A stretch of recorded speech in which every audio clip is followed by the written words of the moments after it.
We are here for a hopefully very quick and error-free version of the MMA Prospectus. I have no idea. My internet has been crap today. If you watched our earlier show today, the Vivisection, where we covered the first two cards of this week, my internet was all over the goddamn place. So I have no idea what you're going to get out of this. Hopefully, we can kind of keep everything central and nice and tight and make a good show out of it. I am joined here by my esteemed co-host Tom Grant.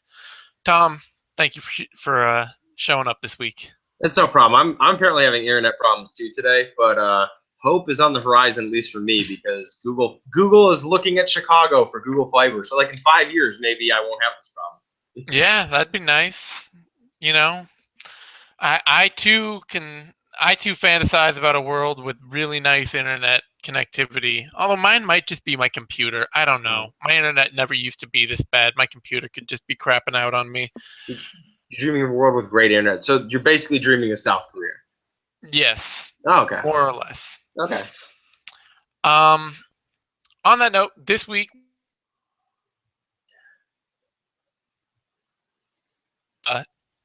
tough 22, so we can't really do a lot more with that. I mean, we know a little bit, who Marcin Vorshak is. He beat Arnold Allen. He was the guy that made us think that Arnold Allen was less good than he is in scouting Arnold Allen.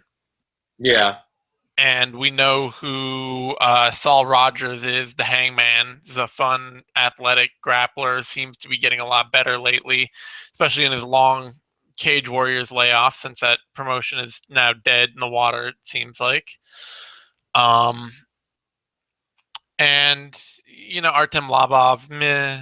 Yeah. And some other American wrestler who looks like he's pretty decent and could make something out of the show. But I mean, and we say this all the time. The first real look we're gonna get of them is going to be this upcoming card, because I mean, just jumping to if talking about the card on Saturday, there's like a prime example of people who like a good fighter who didn't really perform well on tough but is better than that, and Tisha Torres like struggled on tough, but if you give her a full training camp, she's a very different fighter. Oh yeah, absolutely. And it's just not a show to who are really particularly excited about one fighter who's really shined on there. Like I know Lobov, after losing in the first round, got to come back and has had a couple of big knockouts. And he's like the only one finishing fights on that show. So now that Ryan Hall's been eliminated, Yeah. So he might be, if you're getting excited about him on that show, this is a guy who's got a 50-50 career record through 24 fights. Mm-hmm. Tough is great. Tough is probably a great environment for him because he's great at. He's always been known for fighting on short notice, and that would make him a prime candidate. 94, which is a great card, and we're very, very excited about. Lots of good fights, lots of young prospects, lots of great talent all the way through, top to bottom. Such a good card. Such a good card. And I got to say, the young, improving, hot next big thing fighter that I am most excited about on this card, Jose Aldo. Yoel Romero. Yep. Yeah. No, as big of a Jacare Souza fan as I am really sad that he is in the way of the freight train that is Yoel Romero, because I think Yoel Romero's. I think he's going to win this fight, and I think he's going to be fighting for the title next. And whoever wins the title between Rockhold and Weidman, Romero poses some big problems for. Between Jacare and Romero, either of them win, that's great. I want to see the loser face the champ. Win or lose, they both are deserved title contenders, and I'd like to see both of them in a title fight. I worry that Jacare missed his window in the UFC, kind of, to really contend for the title. I worry, but that's kind of how it goes in the fight game, and it doesn't mean he's a bad fighter at all. Just there are fighters. Most elite fighters have a very narrow window where they could win a title, and feel like Jacare might have missed his. Yeah, years-wise, he's probably just on the tail end of what would be considered his prime. Like, he didn't really start fighting with any regularity until 2006. Like, he had one fight in 2003, one in 2004, and then started his career really earnestly in 2006. Yeah. End of what would be considered his prime. And it's that it's been a long run for him too. You point out that like he yeah. wasn't fighting consistently, but I mean like, man, he's been fighting for basically 10 years and has 25 fights under him. You know, he's had an amazing career, and I think he's going to continue to be an elite fighter. But when you look at like the Romero, Rockhold, and Weidman, like those are three guys he's going to have a lot of trouble beating. Yeah, and I just think, you know, what you could be looking at most of all with somebody like Jacare would be a fighter who gets that one shot at the title and maybe, you know, even could potentially win a title and then, you know, gets the title shot and then immediately falls back. Yeah. Like, is immediately overtaken by the young fighters coming up underneath him. Fortunately for him, it's middleweight, so I really would not be at all surprised to see Jacare be a top 15 fighter for 5 more years if that's what he wants to do. Yeah. Because there are not very many young middleweights coming up. I mean, Dan Henderson is still like clinging to with a death grip to like the 15 spot at middleweight. Yeah, and I think one of the things too is that like I don't think it's out of the realm like to say that Jacare is probably one of the best 3 middleweights in the world in 2010 when he was the Strikeforce champion. I don't think it's crazy to say that he would have been like out there one of, if not the toughest fight for Anderson Silva during Anderson Silva's run at the middleweight title. So it's just kind of like how things shook out.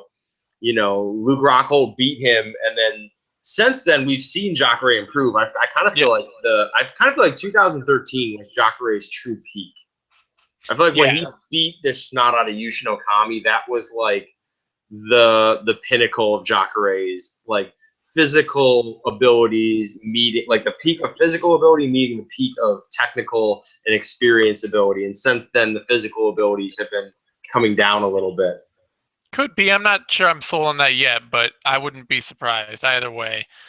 The big thing is that, and the reason to be singularly excited about this fight is that it is the single best wrestler versus grappler matchup in the history of the sport. And they're probably going to box it out on the feet. Probably, yeah. But when you're talking about like silver medalist wrestler versus like one of the holy trinity guys in like sport jiu-jitsu, like at least for a generation where you talked about like the best guys ever in sport jiu-jitsu, it was, you know, Jacare, Hajar, and Marcelo. And like they formed like the holy trinity of greatness. Mm-hmm. And so, yeah, I mean, like we've never had a fight like this where you have 2 guys who are not only amazing grapplers or, you know, amazing martial artists in their particular arts, wrestling and BJJ, but have become amazing top level fighters as well. Yeah, no, it's really fun, and I really feel like Romero is going to win this fight. I have a hard time seeing a way for Jacare to win. Like I totally, if it hits the mat, man, Jacare could submit him, but how the heck's it hitting the mat?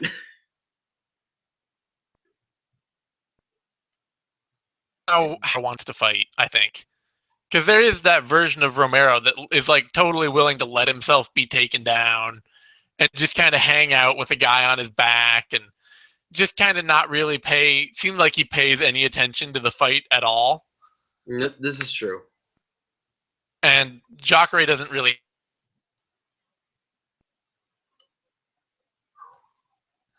That isn't just swarming. Yeah. And it's just. But there's so much for jiu-jitsu nerds on this card too, because we have Damian Maia, Gunnar Nelson, which is I kind of feel like Gunnar Nelson's like the next version, like he's kind of like going to be next generation's Damian Maia, where like we've kind of talked about the fact that never really been in love with Gunnar Nelson striking. Underrated wrestler in a lot of ways, and then just really phenomenal on the mat. And I think that's going to be a really fun fight for Nelson. I'm not sure. I'm not so much. How long has Nelson been fighting? He's coming. He's not a prospect. No, he's a finish. He's a pretty close to finished prospect. Probably the improvements we've just seen in his probably the sign and he's entering the prime of his career. Yeah. But Romero is like, that's the thing with Romero that I find so crazy is that he's 38, but he really has only been fighting since the end of 2009, early 2000. So basically since 2010, Romero started his career. So you have 2010, 11, 12, 13, 14. And part of that was 15. like outside looking in, like trying to get fights, stuck over in Europe, like having a lot of trouble getting visas, having trouble getting fights, just go picking the shit out of people for fun and in like regional European cards. Yep. But it makes him like, this is somebody. Romero could easily be one of those guys who retires from the sport before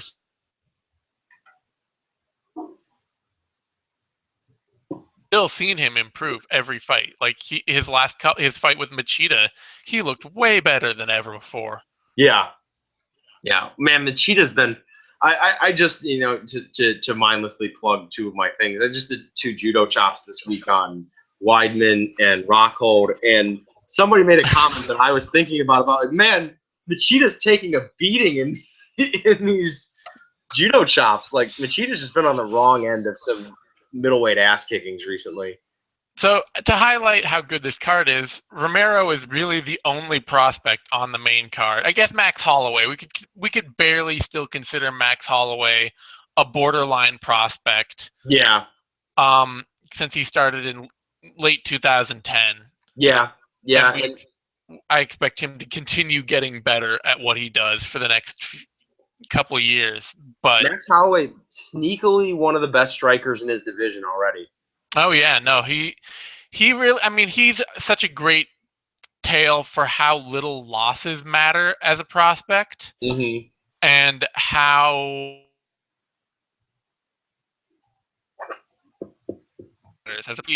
with like a full year of fighting under his belt, 1 year, and immediately fought Dustin Poirier, and got trounced and yep. Yeah, exactly. Like it didn't matter. His foot was in the door. He's been training. He's been improving, and we're seeing big jumps every time he gets in there. Yep. Max Holloway is quickly becoming a guy that I expect to hang around in the top 10 of his division for quite some time. Oh yeah, I think he's going to be, no question, a top 10 featherweight for the next 4, 5, 6 years. Something that Pat and Connor brought up on Heavy Hands on Bloody Elbow is the idea that if Holloway were to rematch with Conor McGregor, how many stylistic problems Holloway presents for McGregor, and like I think that's as Holloway continues to improve, I think he could end up getting into that title contender level. Oh yeah, I mean he will fight for the belt at some point in the future. Yeah. I don't think there's any doubt about it. Yeah. And it could even just be that, by the time he's, it may be that he never faces McGregor again, just depending on how long McGregor stays in the sport. Because McGregor, of course, is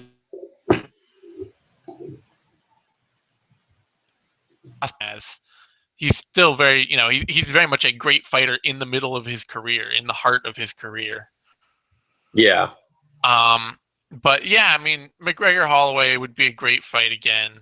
That would be awesome. Holloway is a guy that, like I say, I expect I fully expect to see him fight for a title at some point in the future.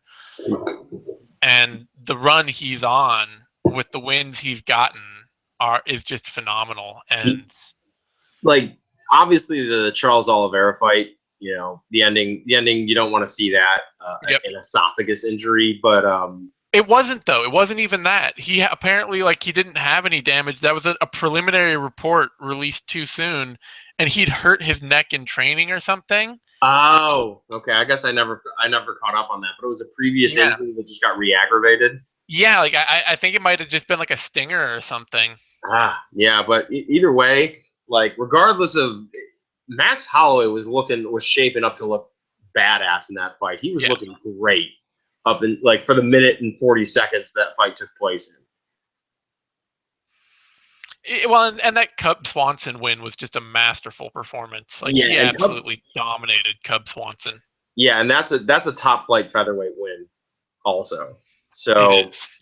um yeah, as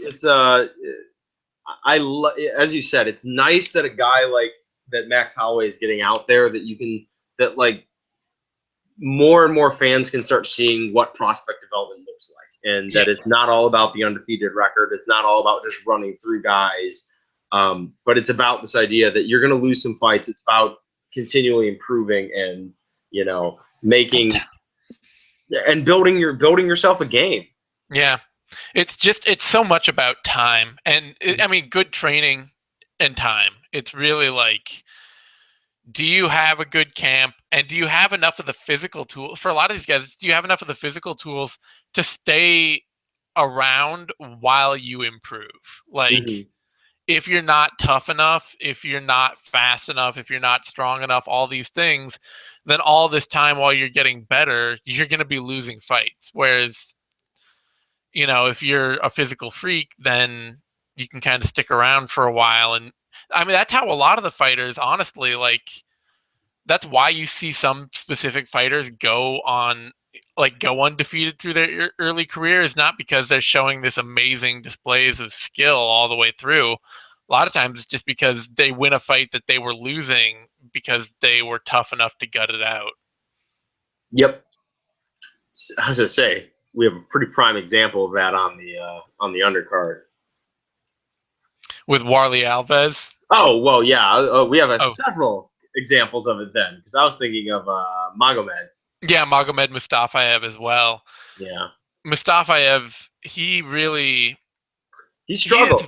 he did struggle against Piotr Hallman, who is kind of a tough fight. Oh yeah, very. I mean, like, who did Piotr just fight? He just fought Alex Oliveira, who Yeah. knocked him into total unconsciousness, but after two and a half, two full hard rounds. Yep. No, it's not an Piotr is not an easy fight, especially for a guy coming out of the Eastern Circuit, where we agree that there's a lot of good talent in the Eastern European circuit, but there's definitely an adjustment period to how fights are fought and how fights are scored when you move over to the unified rules. Yeah, I And mean, oh, go no, ahead. go ahead.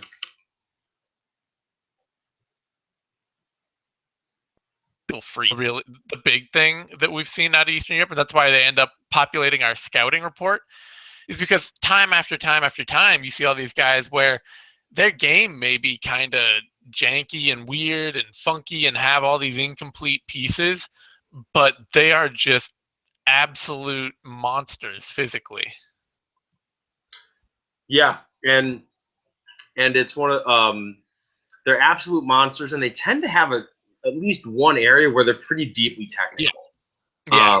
Mostly because of the prevalence of combat sports and the Mm-hmm. participation rates in youth there. But um, I think this is this is his chance to kind of make that second impression, because he gutted out that win.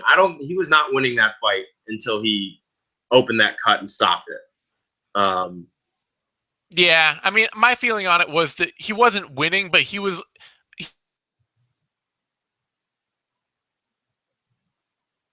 like he that fight, but all the big moments of offense were Mustafayev's. Yeah. Oh, absolutely. And it was very like in that sense, like, he's landing shots on the feet. He's not really getting the takedowns he wants. He's ending up on his back a few times, and then he's working really hard from his back, but it's the wrong kind of work. You're Yeah. playing close guard. He's going for stuff, and so I think that's just going to be he's with American Top Team. There's just going to be an adjustment period to you have the skills. Now let's give you a template of how to use them at this level under this rule set.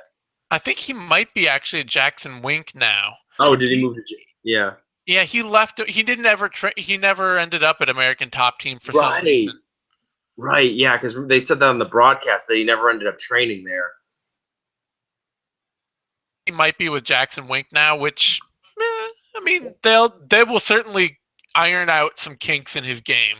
Yeah. It's not a bad camp. They, especially with wrestling and grappling, Yeah. No, that's they a. will they will really iron him out there. I think that's a good. I think that's a pretty good fit for most guys coming out of that in the style that generally tends to predominate there. I think that's a Yeah, good fit because they need to. Winklejohn will get them a little more on the feet. Will get them a little more conservative, a little more volume based. Teach them how to because I think we agree one of the big issues that guys coming out of the Eastern European circuit have is they throw very few shots, but they're all kill shots. yeah, And that it sounds great. Like as a fan, you hear that and it sounds awesome. But when it comes to winning fights, you want volume. You want to throw a lot of punches and mix in a few power shots. yeah, yeah. Mustafayev has he's definitely the definition of a super raw, high potential prospect. Lots of stuff he could learn, lots of stuff he could improve, but a great physical base and a really crafty.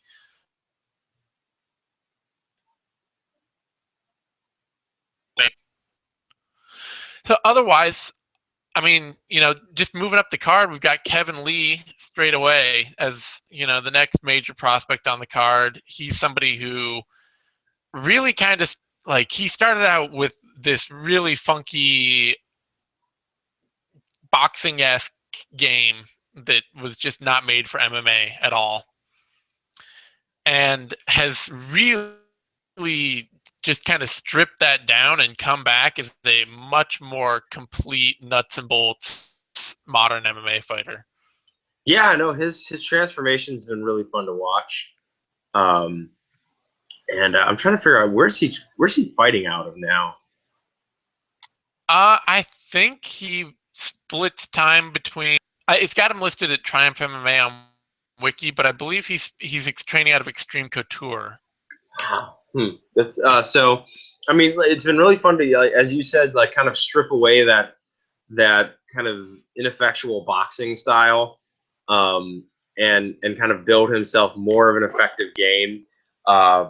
And the matchup is interesting for him because obviously I think he's going to want to against Leo Santos. He's going to want to lean more heavily on his striking than he has in previous fights.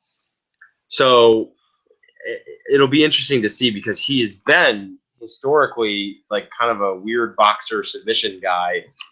And against Leo Santos, that's going to go out the window. He's going to need to, and I think as a fairly accomplished wrestler, who I think he uses it pretty well in MMA. I think he's transferred that skill pretty well to MMA. I think we're gonna get a chance to see him kind of flex his current striking game. Definitely more than he did in the Muntasiri fight, where he was very clearly not interested in spending time on the feet with Muntasiri for good reasons, as we saw in Muntasiri's last fight. Yeah, and I mean, Muntasiri especially just doesn't have a complete game. His whole game is based around the damage he can do at range. So why would you hang out there? Yeah, exactly. But yeah, I expect to see maybe more like Kevin Lee's game plan against Michel Prazeres, which was very much just locks him up, force him to stay standing, take away the wrestling aspect of the game, and I think that it's a fight Lee can win. Leo Santos he's good. He's been fighting forever. Yeah, and I mean, it's weird because he's one of those fighters who, like, his career started in 2006, and he just hasn't. He's fought really inconsistently. Yeah, well, I mean, because twice a year. He split time between MMA and jiu-jitsu. Yeah, I mean, he's been doing that since the early 2000s. I mean, didn't he fight Takanori Gomi like way back in like 2000? Yeah, he had one fight, Takanori Gomi, in 2002, but didn't fight again for 4 years after that. Yeah, but I mean, like that idea that he's been splitting time between this and grappling well over 10 years at this point. Yeah, I mean, he's got a game that is. He seems to be a fighter that's good at diffusing opponents. Like, getting them to stop working their offense and then doing just enough to win and to like outpoint them. Mm-hmm. But I really don't see that working with Lee, who's just got the right combination of physical and technical and aggressive tools to stay on Santos and beat him where, keep Santos from being able to get the fight to the ground and then easily outwork him on the feet. You look at the fighters that Santos has fought lately, and Tony Martin's not a great striker. Efrain Escudero is a really inconsistent one. Norman Park is not a consistent striker, especially not at that point. Yeah. And then Macario is pretty much not, he was not a very good grappler and has been very hit and miss as a striker. And I think Lee's just got a lot more consistency in his game than those fighters at this point. I agree. And that brings us to a matchup, a fight I'm super excited for. Warley Alves, Colby Covington.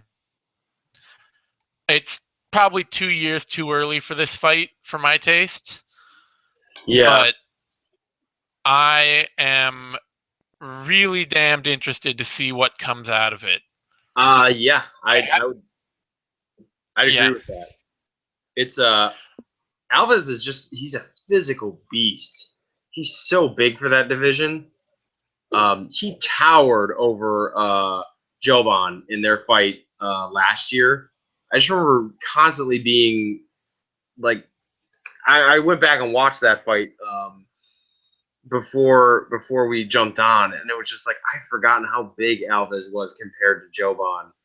Joban's actually listed taller, but just I think in terms of like width and it's just like it just didn't when they started actually getting next to each other and getting in the clinch. It was stark how much bigger Alves seemed to be. He has that Yoel Romero athletic ability and kind of like sense to him, where it's just like this guy is a total physical freak. Yeah, and he's still pretty raw in a lot of respects, but he's got a few really nice pieces to his game. Key being one of his guillotine is obviously really, really good. He's got a really excellent. I mean, just like the way he stays on it and follows guys around as they flop around trying to get out of it is both athletic and wonderful to watch. And it's going to be interesting to see what he does with a guy like Covington, who's more on the grinding side, and is going to try to he's going to try to both shrink, spend as little time as possible at range, allowing Alves to do crazy athletic things, and try to really dip into that gas tank. Yeah, this could be a fight where I could see Covington taking this just on stamina. Mm-hmm. Because I do think Alves, I would say Alves has a really great, and I really want to compare him to Yoel Romero in a lot of ways, not just because Alves looks like he could be as old as Romero, but in that same sense that he seems like he both has a really great mind for fighting and yet make incredibly confident in his ability to fight, maybe to a fault at times. But he also seems to have a great innate understanding for how to fight. Like what he can do in any given situation to his opponent. I would agree with that. There's a natural feel for how to hurt people. Yeah, I mean, like another good example would be like John Jones has the same thing, where he doesn't always push the fight like hyper aggressively, although Jones is actually really pretty damn good at staying with that, because that's a wrestling thing very much, to just always stay on your opponent, always keep them working. But it's that like idea of just understanding what you can do to somebody at any given moment to hurt them. Yeah. And Alves just absolutely seems to have that. He's not the cleanest striker you'll ever see. He's not always the best wrestler or always the best grappler, but he knows what to do when he sees an opportunity to.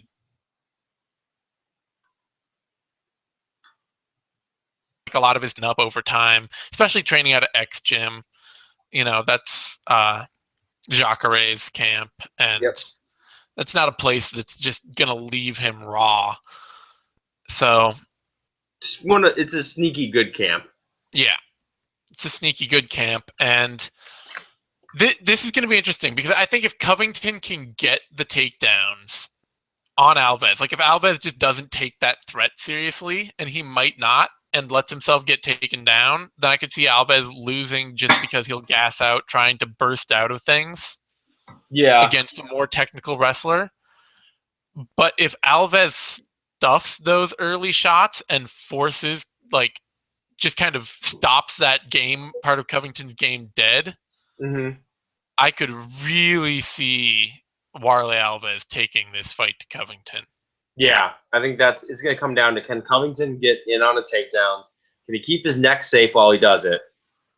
And then if he gets Alves down, I think you're absolutely right that it's going to be a lot of Alves trying to explode up and a lot of Covington pinning him down to the ground or pinning him to the fence and just sapping him. Yeah. Either way, I think it should be noted this is an utterly meaningless fight for both men in the long term. That's the big thing I want fans to take away from this right now. Yeah, they're both really early in their careers. They're both top 5 type of prospects. They're both guys that should be getting a title shot at some point in their careers. Who wins this fight is not, it's Rockhold Jacare. That's this fight. I would say this is more like oh god, I'm trying to. But like when we've seen this before, where prospects meet like early in their careers and then kind of come back. Didn't Frankie Edgar and Gray Maynard kind of do that? Didn't they meet previously and then they fought for the title? Yeah, they did. If that would be a reasonable approximation as well. Or let's see, I'm trying to think who else.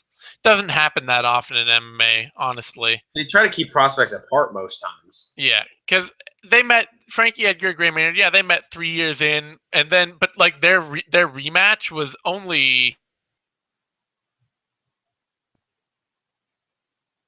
I mean, I guess that. But this just is not a meaningful fight. That's the thing I want to say. Is it should be a fun fight. It should be a good fight, but both these guys, it's not going to define them. Like, it's not going to define their careers for them that, oh, I lost to this, so now Warley Alves is clearly the better fighter for the rest of his career. They could both go on and meet again 2-3 years down the road, and it could be a completely different fight. Yeah, absolutely. Yeah. Other than that, the last major prospect on the card is Tecia Torres. Yes, and a really, really accomplished fighter for how short of a time she's been fighting. Yep. I mean, like, just if you run down her record of, like, she's undefeated in actual competition. She lost twice on Tough, right?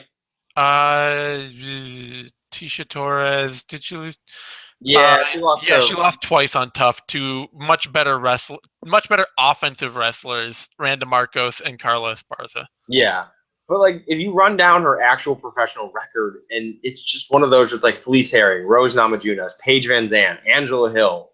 She's beaten already some of the best girls at her weight class, and she's only been fighting for, what, three years and has 6 fights? Yep. So I think she's definitely one. She's one that I'm very interested to see and see how she continues to progress, because I kind of consider the featherweight or the strawweight title, like the strawweight division, I still kind of consider to be very wide open.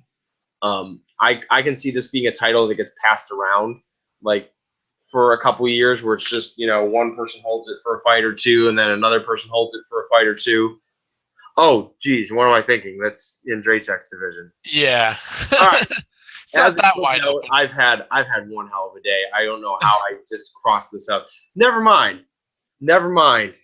Oh. That's all right. I totally understand what you mean, though. I mean, it's a division under Jędrzejczyk that Yes, under has Jędrzejczyk, we have like a wide open division. we have a division that has a lot to sort out still. There are a lot of fighters that are really early in their careers that are very good athletes, and a lot of them have singularly good technical games that they can kind of bank on. And there are a few old guard fighters who even then are like in their prime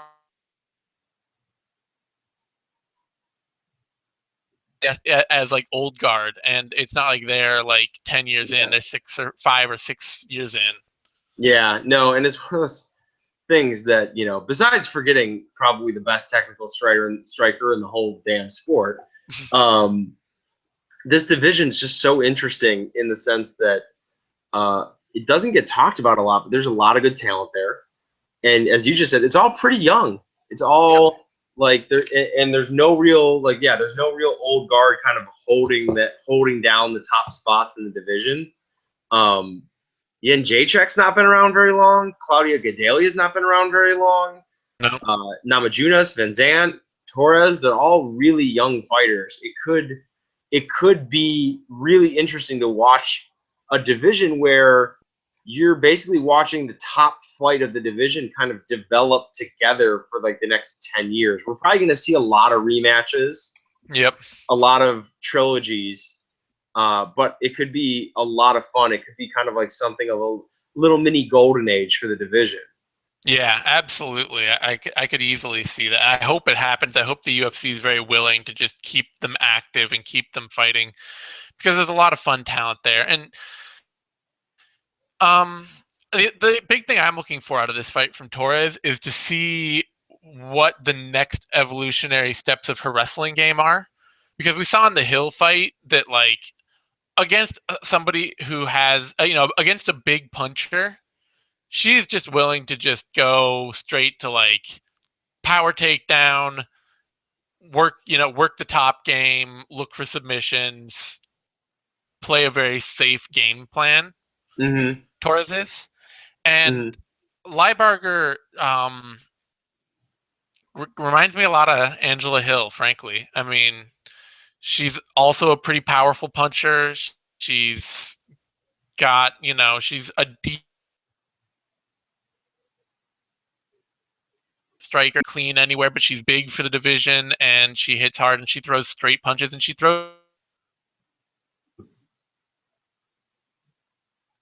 back to the same wrestling game, because Jones Lieberger's wrestling is the weakest part of her game. Mm-hmm. And so, the thing I want to see out of that then is, well, if you're going straight back to the wrestling game, if you're gonna take this person down and really just try to outwork them on the mat, I want to see more than I saw in the Angela Hill fight. Like, I want to see that game evolve if that's going to be a big part of your game going forward. Yeah, no, I think that's a fair point, and it's something that she's going to need to address because the top level of that division, Jędrzejczyk, Esparza, has some pretty strong wrestlers in it. And you're going to have to be able to address that if you want to, hang out in the top three of that division. But at this point, that's kind of, it's kind of what Tisha Torres is probably, that's where your goal should be.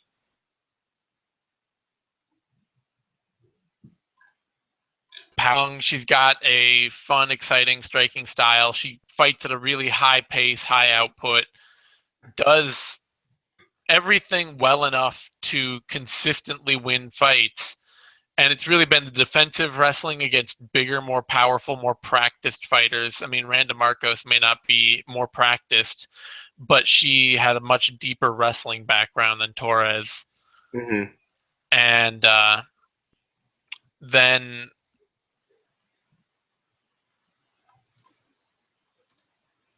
I like Torres has been working on that. Like I say, we saw in the Hill fight, she just came out, hit power doubles every time Angela Hill planted her feet.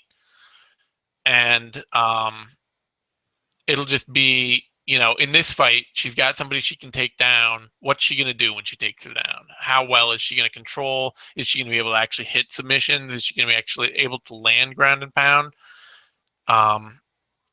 all that kind of stuff. That's what I'm really looking for out of Torres in this bout, or to see her just light somebody up at range if she's willing to just outmaneuver Lieberger. That pretty much, I think, covers this UFC 194 card. All the fighters we're excited about: Romero, Holloway, Torres, Alves, Covington, Lee, Magomedov. Yeah. I mean, like, there's tons of great established talent going on here, too. And not to get too deep into it, but we should just mention a few other really interesting fighters and fights to watch this week if you're looking for prospects. This RFA 33 card has a youngish light heavyweight, or no, youngish lightweight on it, rather, Adam Townsend, fighting Ernest Chavez, and Townsend's on a real run. I could easily see him, winning this fight and getting to the UFC out of it. Yeah. Only losses are decisions, and is 1, 2, 3, 4, 5, 6, 7, 8 fights in a row.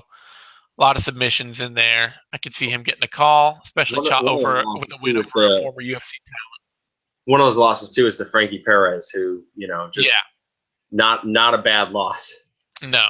And then it's also got recent UFC released talent, Joe Merritt, who was a great athlete, just got to the UFC way too early. And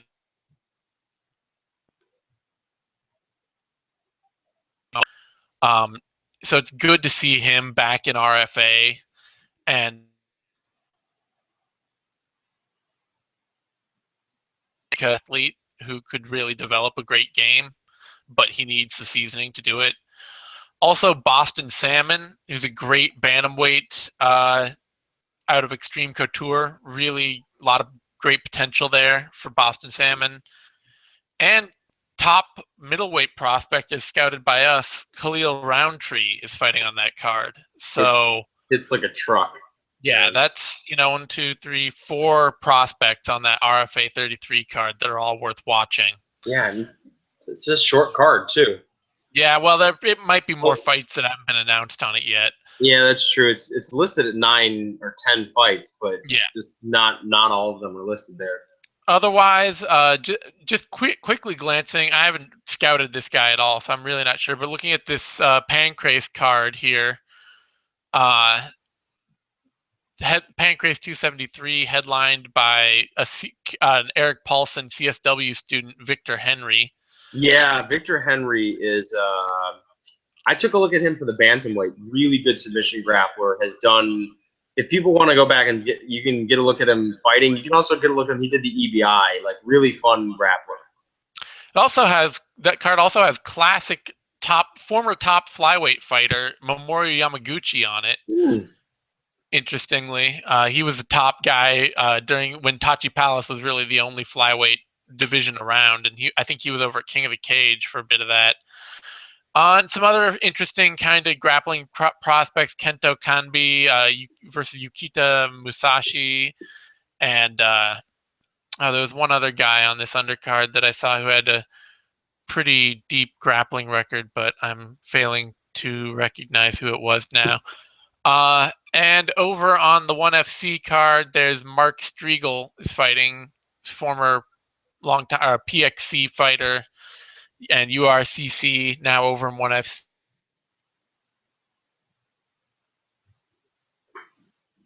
On that circuit. So there are a few guys to watch if you're watching in the rest of the world, especially that RFA 33 card. That's your real prospect cash card. Yep.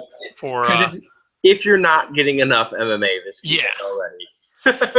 In a week already totally owned by the UFC. Yeah. On that note, I think we're going to wrap this show up a little early this week. So thanks everyone for tuning in. You can find Tom on Twitter at TP_Grant. You can find me on Twitter at DZaneSimon. You can find us both at Bloody Elbow. Give this video a like. That's a thumbs up. Subscribe to MMANation.com. That's DOT.